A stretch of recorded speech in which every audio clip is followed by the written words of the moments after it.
If you find my video useful, please subscribe. Thank you. All right, so today I'm going to show you how to pull the secondary clutch and the primary clutch off of a Arctic Cat Wildcat. This applies to almost all their models. It's also very similar for pretty much any side-by-side. The bolts and stuff just might be different, but the theories is the same. So if you're doing this for any other side-by-side, I would continue to watch this as well. This is specifically a 2014 Wildcat Trail 700cc. So let's go ahead and get started. All right, so first things first, I like to jack up the rear end because that gives me more working room in between my clutch cover housing and my clutches and my tire. You can also just take off the tire. That's another great way to get to it, but I'm actually able to get to everything pretty easily. And then you need to take out all of your clutch cover bolts. These are all a Torx 30. The hardest one to get to is this one. So if you have a large Torx 30 screwdriver, that's the easiest way to get to it. I use a small impact. So once that's off, our clutches are exposed. Now let's talk about getting these clutches off, okay? The things that we're gonna need is we're gonna need a 5/8 impact for this bolt right here. That's gonna be your 5/8 impact here. And then you're gonna need a Torx 60. So this is a T60 right here. These are kind of a unique thing. You might have to pick one up at a shop or order one online. And that makes that there. One of the tools that's extremely useful is a breaker bar or a large crowbar. And the reason is because that we can put through here and then hold it against our frame. And that allows us to get on here with a wrench. We're just gonna use an impact, but this is the method I would use if I was having to use sockets or an actual wrench. And then lastly, to get the primary clutch off, you're gonna need a clutch puller. That's what these are. We'll show how to use these, and I'll post the link to the one that I used. I don't know which one of these is gonna fit, but once I do, I'll post the link. So first thing I'm gonna do is take off our secondary clutch and take the belt off. So I'm gonna use my 5/8 impact. And because I'm at home with all my tools, I'm not gonna use wrenches. If you wanna know how to take this off in the middle of nowhere or while you're out riding, I have a video for how to use a wrench and hold this still. You can go ahead and look up that video. So take that bolt out, take this washer off.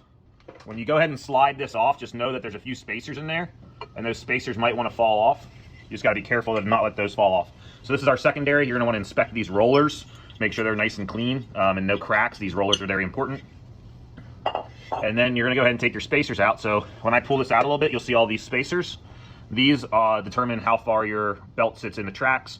Do not lose these. Keep these in the same order. Place them down. You've got to put them back in the same order. And then you can go ahead and take your clutch off.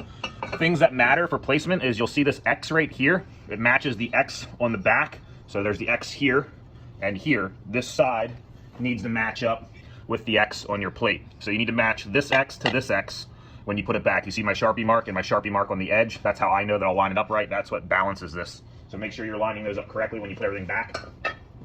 And then for pulling our primary clutch, this one's a little bit more difficult. You want to inspect your belt. I know this is a brand new belt, so this is going to look good. If you do this and it cracks, that means it's no good.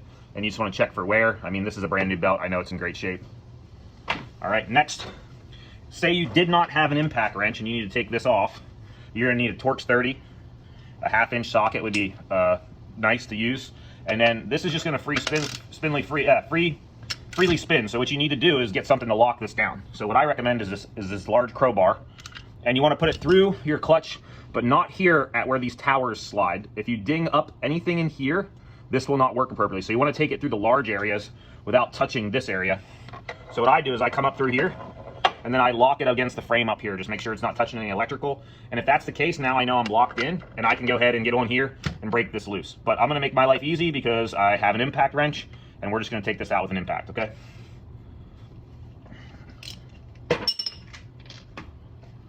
You can leave that there, it makes it easy, but realistically with an impact, I don't need to do that. It would just pop off. And everything is appropriately threaded, nothing's reverse threaded. So that comes right out. We'll take that the rest of the way out. And then there is a washer there that you don't want to lose, so don't lose that washer. Sorry, this can take a while, there's a lot of threads. Okay, so long bolt, specific type of washer, don't lose that.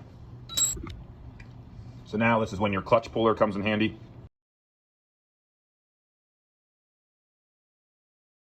So the way a clutch puller works is this part inserts through the clutch and pushes up against the actual drive shaft or the power shaft itself, which is pressed. This is pressed onto and then bolted onto. So there's threads inside the shaft itself, and then there's threads that are inside this clutch.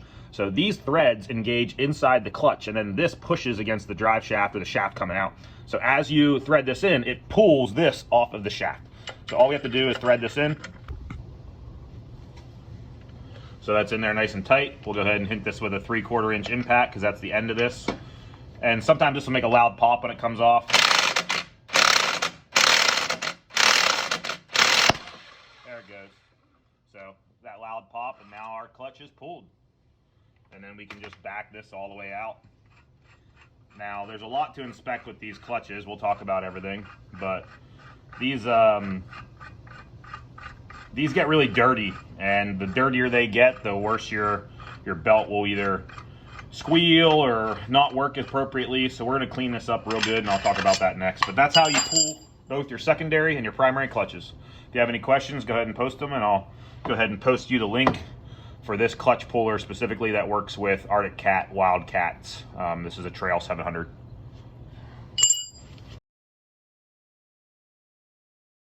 If you find my video useful, please subscribe. Thank you.